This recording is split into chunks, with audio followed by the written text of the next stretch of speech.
morning. Is it okay with the lights down? Yes. I have yes and I have no. We can't see your face, but that's okay. Not seeing my face is okay, as long as you can see the slides. Seriously, are there a lot of people that want the lights up? Raise your hand and we'll put them up. You're outvoted, so sorry. It's a democracy here. I'm Debbie Pearson. I'm with the Wellness Committee, and I'm also presenting today on planning. And just to give you some legitimacy, I'm going to have Julie, who also works for Care4. I'm the founder of Care4. Julie is the Director of Strategic Partnerships. And so I'm not selling my wares to all my people I live with. I'm going to let Julie tell you a little bit about Care4, because it's from both 25 years in this company and 20 years of hospital nursing that helped me put together what all my patients and family members have told me they need for planning.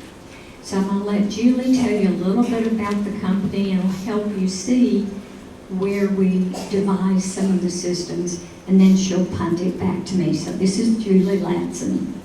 Hi, good afternoon, everybody. My name is Julie Latson. I'm a part of the leadership team with Care4 and have the pleasure of working alongside Debbie, who is our healthcare guru.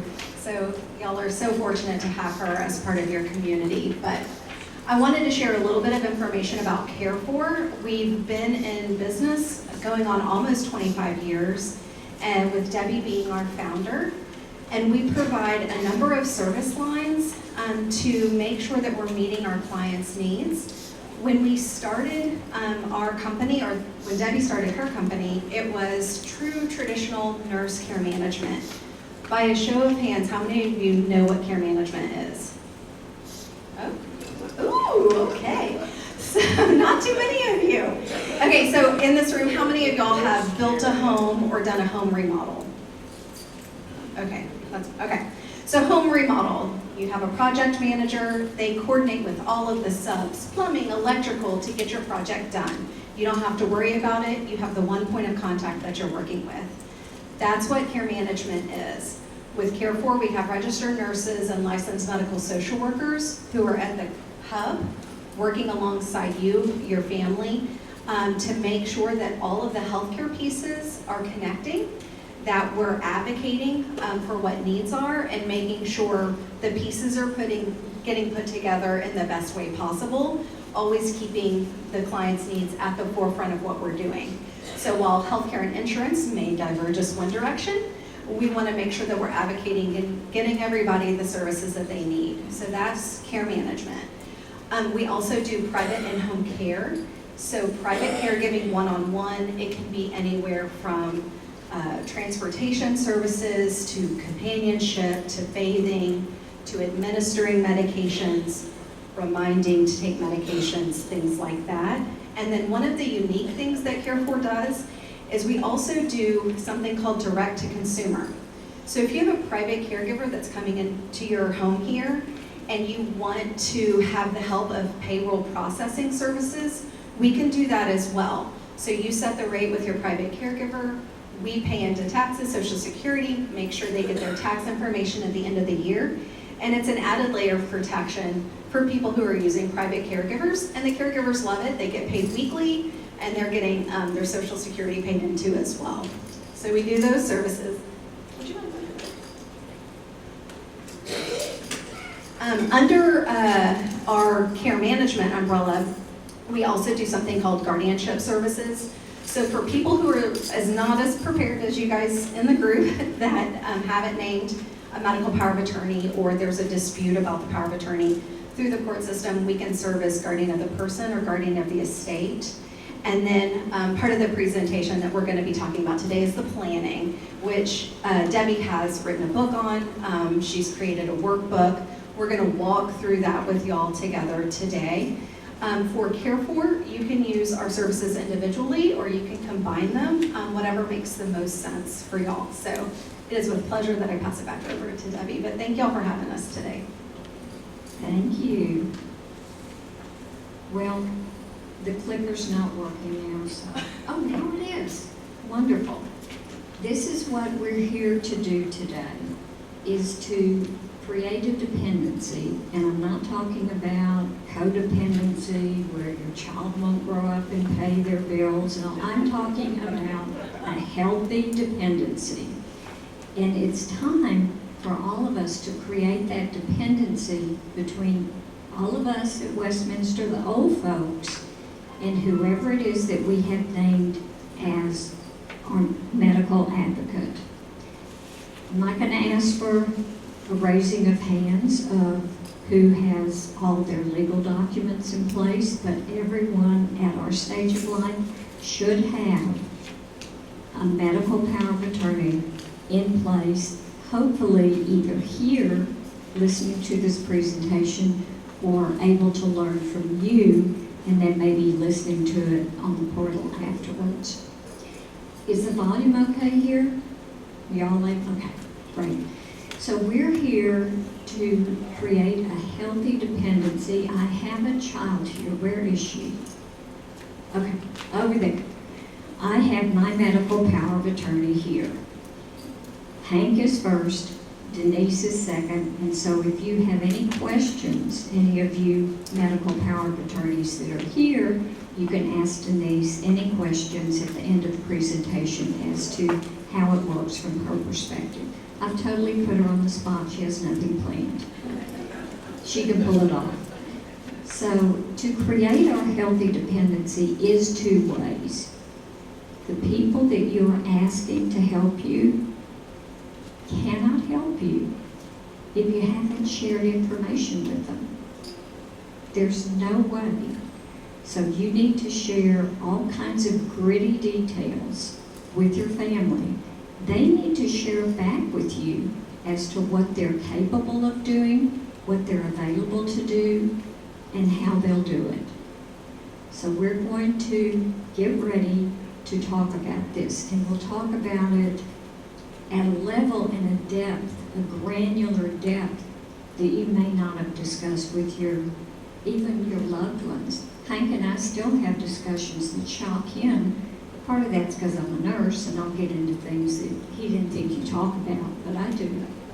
So those are that's the direction we're going. Now we have packets for you because some of the slides are pretty detailed, and I don't want you to worry about writing anything down or remembering anything. The ones that are detailed, I'm going to go over kind of like a color commentator for sports, but here's the scorecard. It's surprising, but when you go into a medical area where someone doesn't know you, you have to provide a lot of information if they're going to do a good job for you. And think about it. If you have, let's say you have need for a caregiver or a family member to come in and help you, but someone you're not real close to, someone comes into the house and maybe they don't know you. They don't know what temperature you want your house at. They don't know that you won't eat your eggs unless they are steaming hot, that you want 2 ice cubes in your coffee before you drink it, that you don't care about cleaning, but you want everything arranged. How would they know those things? So if for some reason you're very ill and can't talk, how can someone come in and meet your needs not knowing you? So that's what this list is about. And again, you have it in your packet. These are the things that any medical situation needs to know about you. And this is current information, not last year's information or last year's insurance card. This is current information. They need a medication list. More than a medication list. They need to know the name of the drug, the dose you are taking, and how often. And having been in patients' homes for 25 years now, it's fascinating. You pick up the pill bottles and you see Lasix 40 milligrams twice a day. Well, they haven't taken Lasix 40 milligrams twice a day for 2 years now. It's been 20 milligrams twice a day.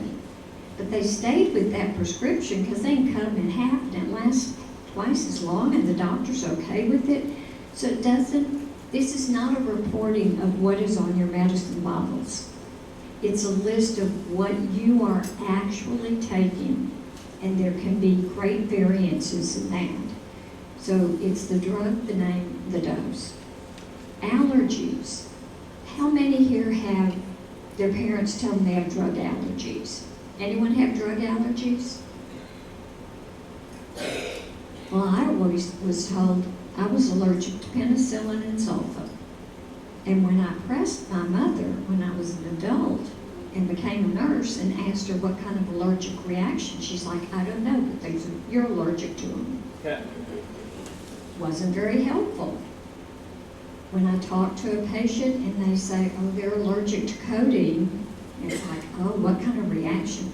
Well, it made me sick at my stomach. I'm talking about a real allergy.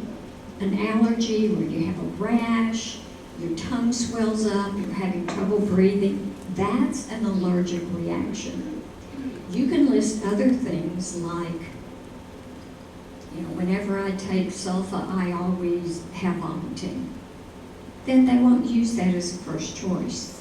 But we're talking about what are you allergic to and what is your reaction. That really helps your medical providers make the best decisions for you and give them the most options. Listing all your doctors. It's kind of sad. When I look at our list of doctors, we look like the biggest hypochondriacs in the world. But you know what it is? It's so helpful because if we went to an orthopedist once and an ear, nose, and throat doctor once, and down the road that's needed, my daughter Denise can look at, all of a sudden, we need an orthopedist. Is she going to make that appointment for us and wait for 4 months to get in? Or is she going to call a doctor that we're established with? We're already a patient, and that door can open quicker and more easily. So please list every doctor that you have been a patient in their practice and what their phone number is. As hard as healthcare is now, to get in and get an appointment as a new patient, this will serve you well. And you can be a hypochondriac along with us. Diagnoses.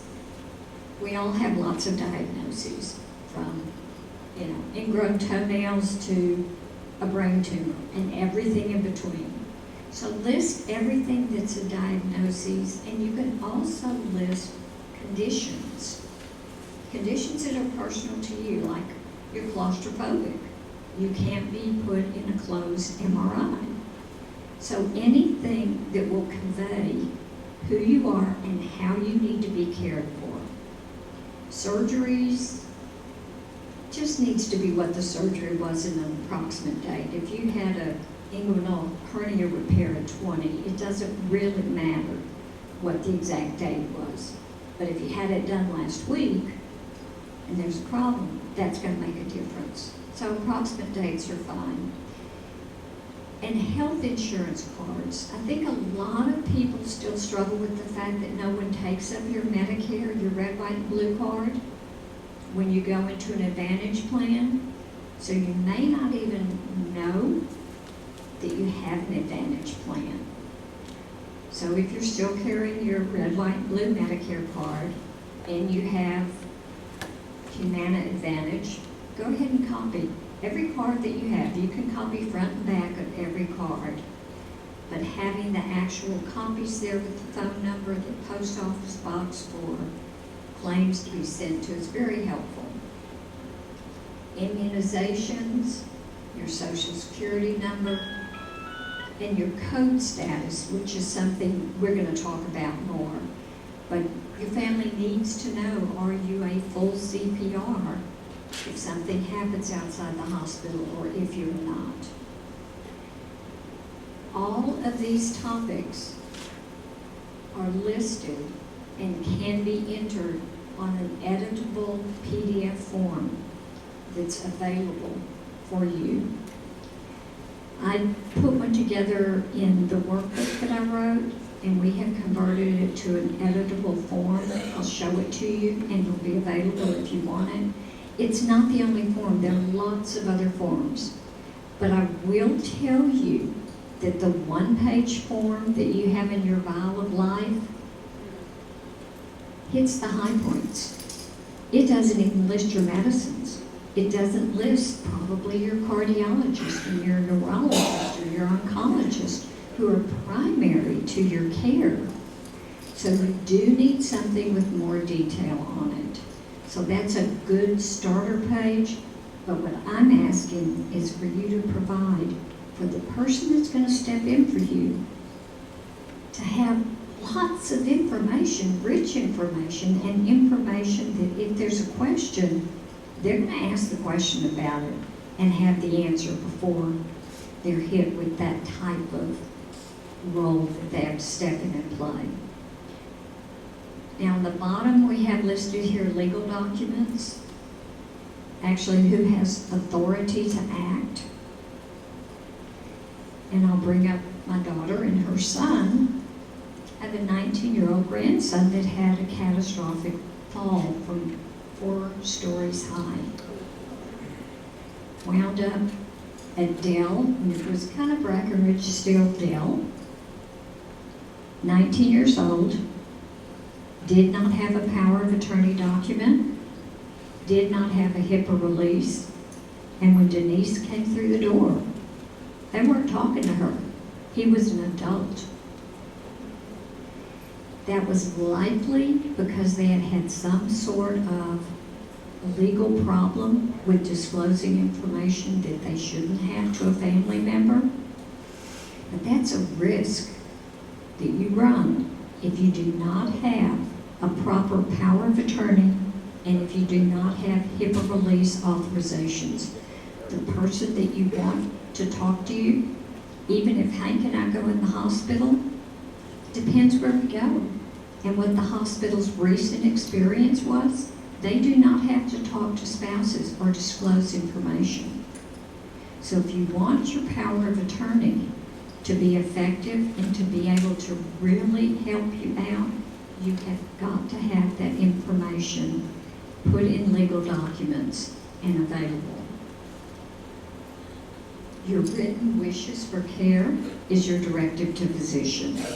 And I think everyone's clear on that. It says if I'm in an irreversible or terminal condition, I want everything done or I want comfort care. That's pretty broad. There are lots of finer points there, and we'll go over those. But the last point here is, who do you want to make your medical decisions? It may not be the child that lives in town here. It may not be your firstborn son that's supposed to be the one to do everything. It really needs to be the person that will truly apply your wishes. Because your wishes for care may differ from your power of attorney's wishes for care. And you don't want them to make decisions based on what they would do. That's unethical. You want your power of attorney to be the person that you can turn to and say, these are my wishes, and have them follow your wishes, not theirs. Now this is where you do not want to start. This is probably everyone's greatest fear. Being in the ICU, having no legal documents that name who is to act on your behalf, not having a plan, and not having ever communicated your wishes. When that happens, you have people caring for you as though it's someone coming into your house, not knowing the temperature you want, not knowing how you want your food cooked, not knowing anything about you to customize and personalize your care. They cannot know what you want or need if you cannot speak and you're too ill. So this is what we have done in our family and have done with many other families. We sit down, as hard as it is, and we've done this for the last 8 years. Once a year, we sit down with our power of attorneys, our alternate power of attorneys, and we sit down and go through everything. And it really isn't too much to ask. Once a year, one time, to spend 1 hour with your power of attorney, going through what your wishes are, what's changed in your condition. That doesn't mean you don't keep them up to date during the year, but a yearly meeting with family to take out everything you have and review it all, your finances, your medical, all of the pieces. Is that something that would be too much? No. So this is where you want that to happen, is with your family members. Now I have to tell you, and it may come as a surprise, but I need to tell you who will not make decisions for you, under no circumstances.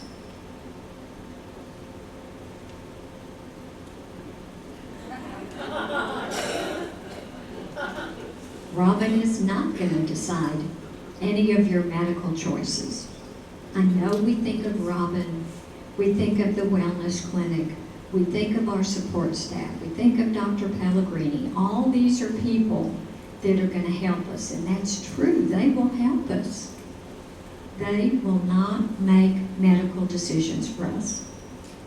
And especially, you go into the hospital, you're going to see a hospitalist who you've met for the first time. If anyone thinks it would be ethical for a stranger to decide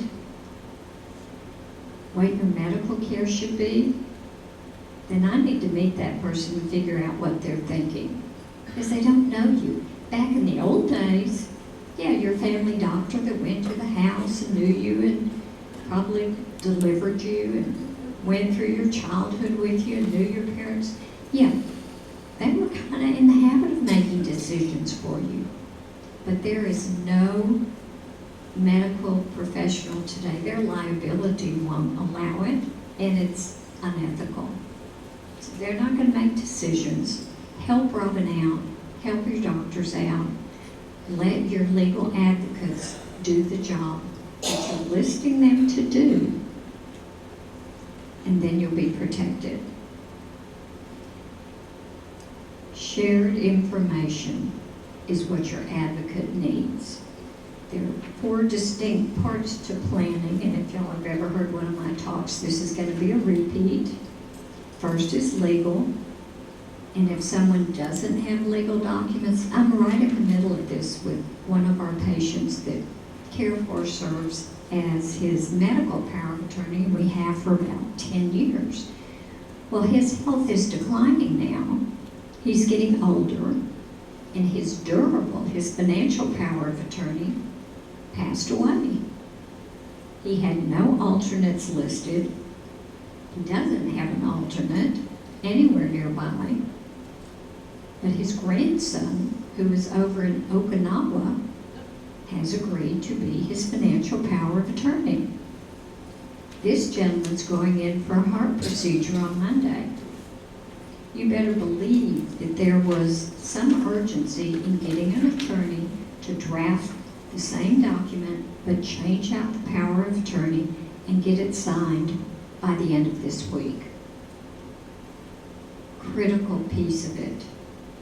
We hope all goes well, but it's not a risk that you want to take that any of your power of attorney that are listed are not there. Every single person needs to have someone named of a younger generation. So many of the documents that I read are a listing of the deceased and the disabled. If your brother has died, your sister is in a memory care unit, and there's no one else listed, you are not protected. So At the end of this presentation, there's a paper that you can leave with any suggestions, any thoughts, anything that you need. And if there's a group of you that needs legal documents done, we can hook you up with an attorney. We work with attorneys every single week in our business. We have a plethora of attorneys, and we have those who will come to your place and execute documents. It's critical. Medical is what we're going through today. We'll go through probably a few more details than you may have heard. Financial, people don't think of this so much because they have an accountant and they have an investment person. But does your durable power of attorney know who they are? Have they actually met them with you to say, this is my son, he lives in Kansas, and if something happens to me, you need to know him because the money is going to have to then go through him. Those introductions can be made while you are well and you have capacity. So mark it on your to-do list to introduce your financial people to your powers of attorney. And then personal has to do with all those personal things that you want. Everyone here has been smart enough to know to move to Westminster. It's a CCRC, will be taken care of. So pretty much you are pre-screened already for people who do look at planning, that do face the inevitable. But there could be more to do. At a very minimum, you need to make sure you have a funeral home named and communicated to Westminster. But there are many other personal items that people want covered with family that you know in your heart of hearts is what you want, but you haven't written it down to tell anyone. It's probably time to do that. And this is your ultimate to-do list. Again, it's in your packet. Legal documents to be completed and copied to your advocates. This is a horrible statistic, but 70% of people who are named as a power of attorney do not know they're named. Isn't that weird? They may assume, because that's one you talk to and that's the one you've told, that they will be responsible, but do they really know they're named? And anyone who is named can fall off for any number of reasons. What about your alternates? How do people that are alternates step up and do the job they need to do if they don't even know they're named? So everyone on your documents has primary or alternates. Really important for them to know they're named, for them to have copies of the documents, because what happens is you have your stroke on a Saturday night and your power of attorney is in Maine, and they call the hospital and the hospital won't talk to them. They need to have those documents available on their phones where they can send them in to the hospital, to the emergency room, to the surgeon, because someone has to see in black and white that they have the authority and the responsibility to act. So this is a really important thing. To do your legal documents, leave them with your attorney or put them in your locked file is not good. These are things to be shared with everyone. The younger generation is hard. It's hard to name a grandchild who's just turned 22 years old and think they're going to be there for you. But if that's what you have, list them, name them, talk to them, include them in what's going on. They're adults. If it needs to be, so that's why CARE4 does power of attorneys. We're alternate to a lot of people that don't have the younger generation. But we won't even take on a power of attorney until we sit with the person, interview them, get all their information, get get it documented. We can't, ethically, we cannot do that if people will not meet with us and tell us everything they want and don't want. Your family members deserve the same consideration.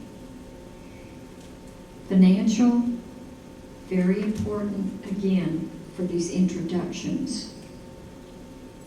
If you document everything on your medical demographic sheet or whatever form you put it on, it can be a Word document, it can be anything else. If you get that done, then you have it done, and it's pretty easy to keep updated. It needs to be a form that can be edited, and every time you have something, you edit it. A great way to do that is to bring your power of attorney with you to appointments, or get them on the phone when you're in an appointment. We go to appointments with our patients all the time, and I am surprised how often the doctor, whose back is to the patient, sitting typing into the computer, is saying, start this medication, cut this medication in half, and we'll see you in this period of time. And the patient may have caught one piece of it, didn't catch it all. You have to have, if you're going to be really diligent, it is recommended you have a scribe with you. The doctor has a scribe with them, but for you to have a scribe with you, or another set of ears on the telephone, on a Zoom, probably the person that's going to keep your medical demographics updated. But just stopping one pill, or cutting one pill in half, or doubling a pill, and not doing the second part that you missed, either because you can't hear or you're exhausted, it's only part of the solution. So having someone with you is really important. Discussing life wishes. If I could see my daughter's face, I would know she has a smile on her face when it comes to discussing life wishes.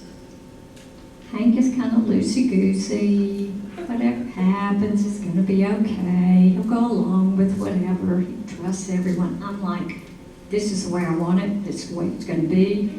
And if it isn't the way I want it, you will suffer. So, you know, when you have a good power of attorney and you've had the discussion for 8 years now, she gets it. And I don't have to worry about it anymore. I know good and well it's going to go the way that we want it to go. Understanding CPR.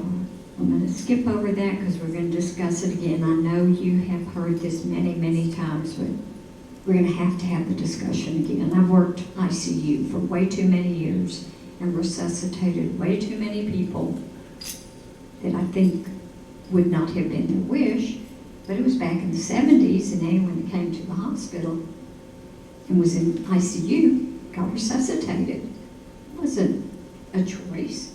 It was done. Now we have choices. Ongoing updates, as I said, we meet with our family yearly. We put a little tweak on that so we get great attendance.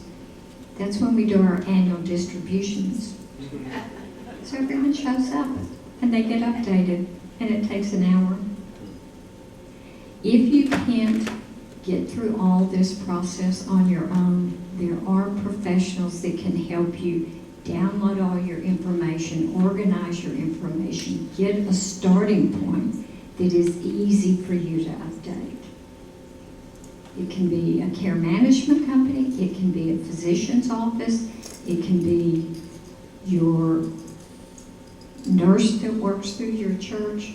There are people that can help you get this started out right. And for funerals, there's a great piece when you decide on your funeral, you pay for your funeral, you get all your wishes in place, and you pay for it at today's prices. The prices aren't going to go down, but you will die.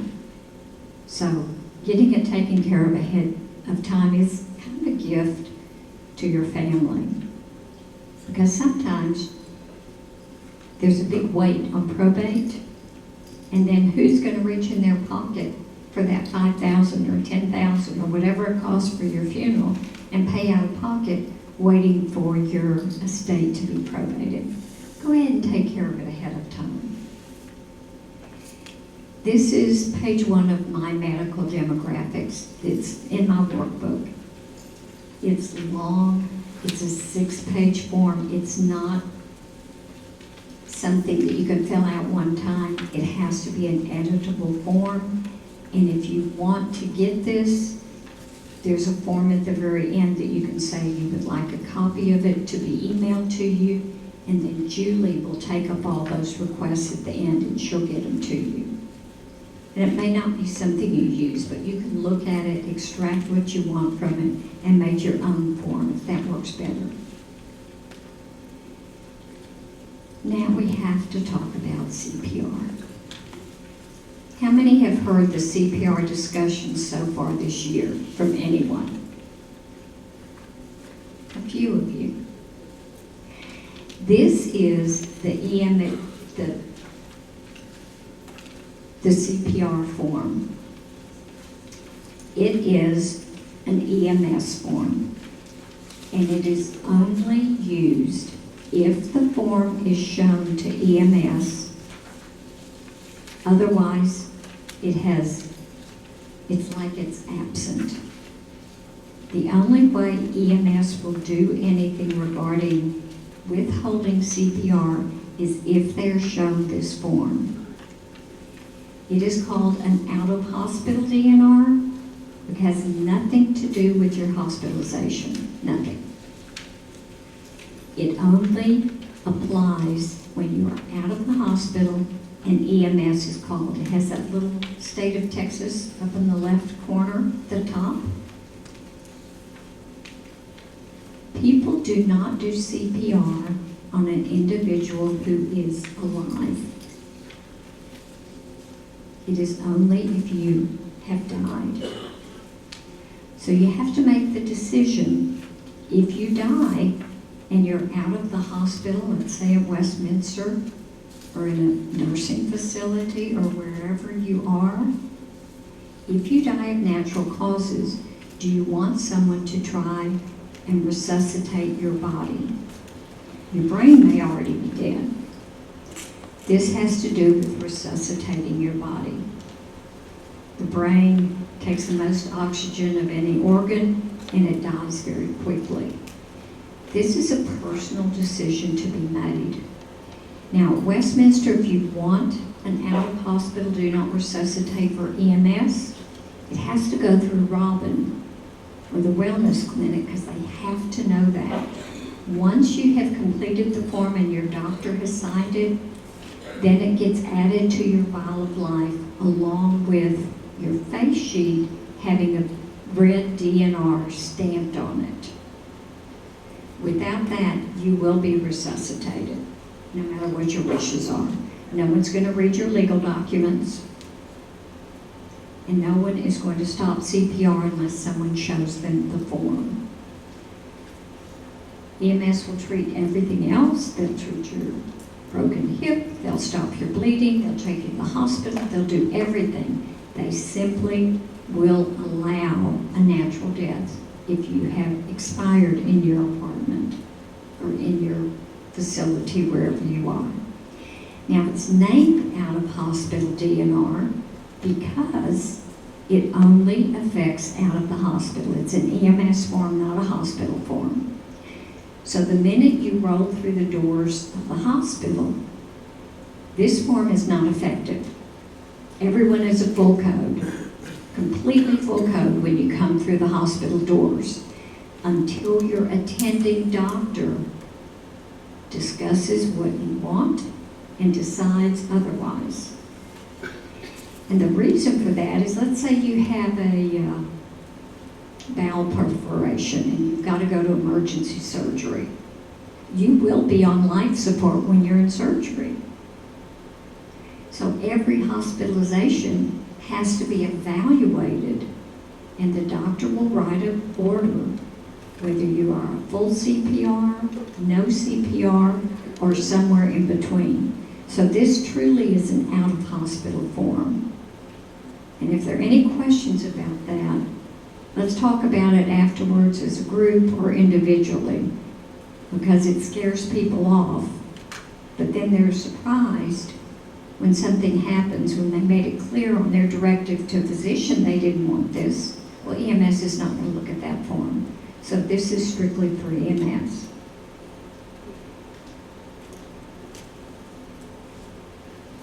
This is the medical planning worksheet, and it's in your handout. It's the worksheet that your power of attorney can work off of. Because you may fill it out now and put all your wishes down and not need any critical decisions for 9 years. Those discussions fade. It's what you have in writing that lasts. So this is a worksheet that says, if I go to the hospital and I am so injured that I cannot express my wishes, which happens. You can get a urinary tract infection, which just seems like a little nothing, and then it doesn't get treated, and it gets in the bloodstream, and you become septic. You don't even know what your name is. You can't talk, you can't do anything. Someone needs to be there to speak on your behalf, or you have a major stroke. But this is the document that says if something has happened and you are so ill that there is little to no chance of you recovering your independence, what do you want done and what do you not want done? There's a second column that says, absolutely you will not gain independence. You may not ever be able to breathe on your own, or walk on your own, or swallow.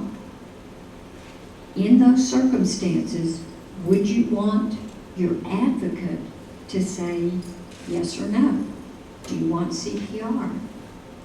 Do you want breathing support? This came up a lot during COVID with regard to external breathing or being intubated.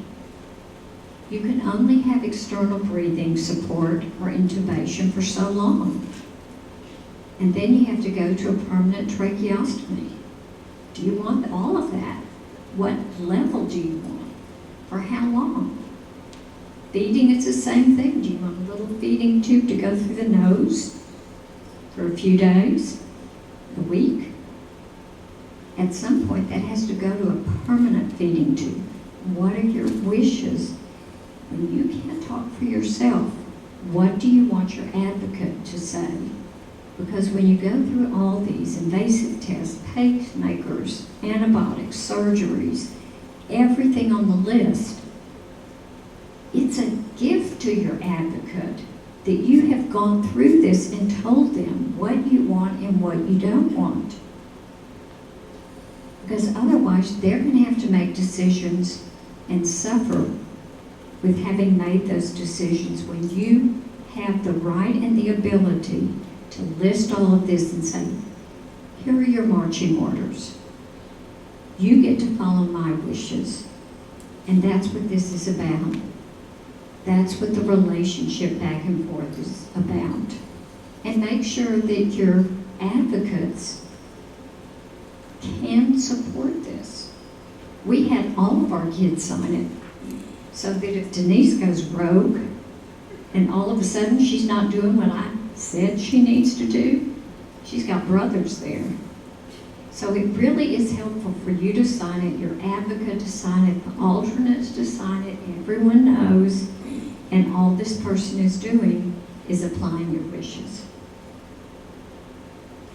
These are the books that I wrote. The first is just a storybook about all of the patients, the good, the bad, the ugly, what they did right, what they didn't do right, to try and motivate people to actually make a plan.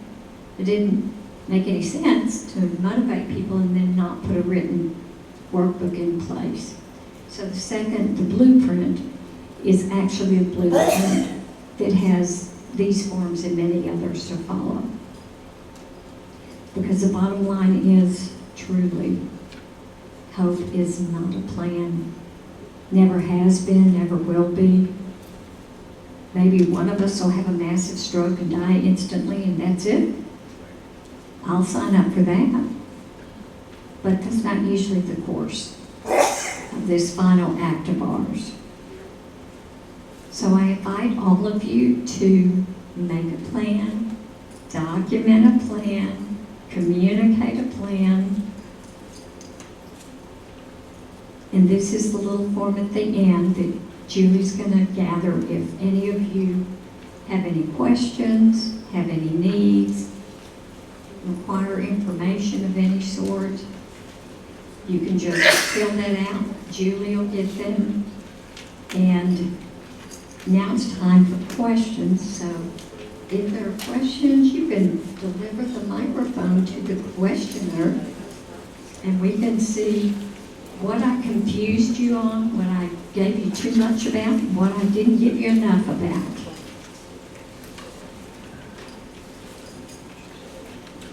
Are you all just overwhelmed? It's a lot of information.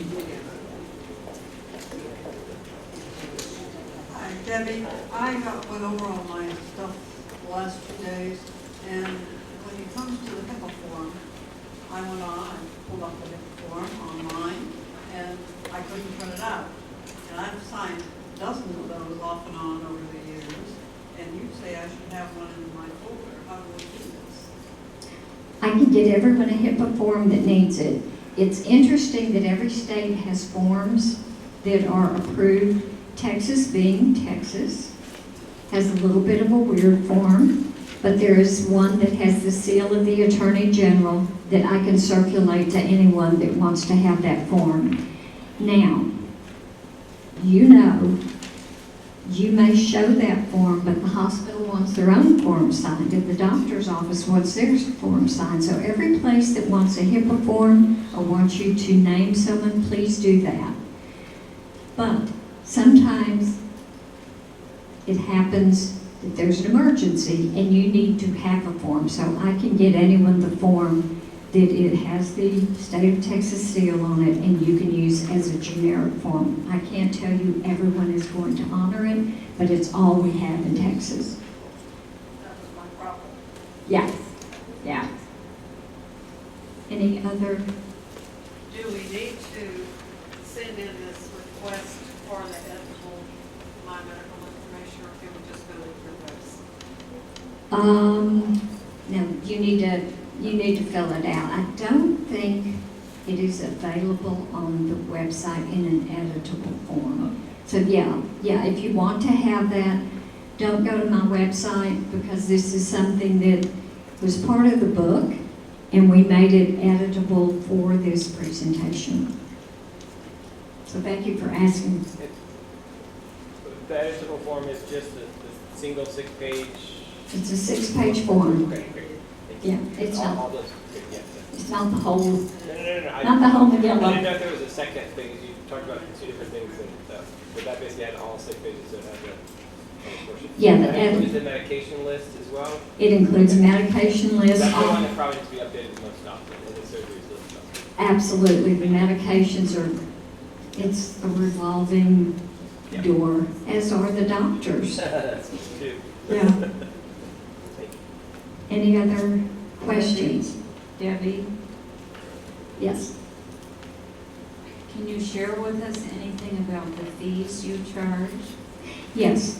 The care management fees are $175 an hour for any time that we're working with you.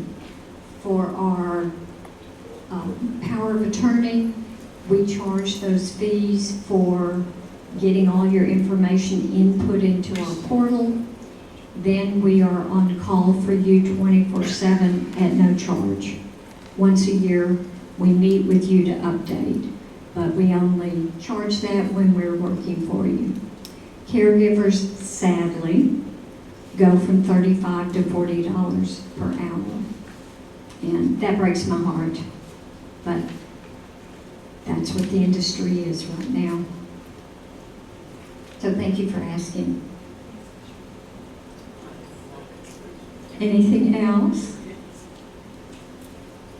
Well, thank you for coming. I hope this changes something in your lives with regard to planning, documenting, and communicating. And thank you so much for coming.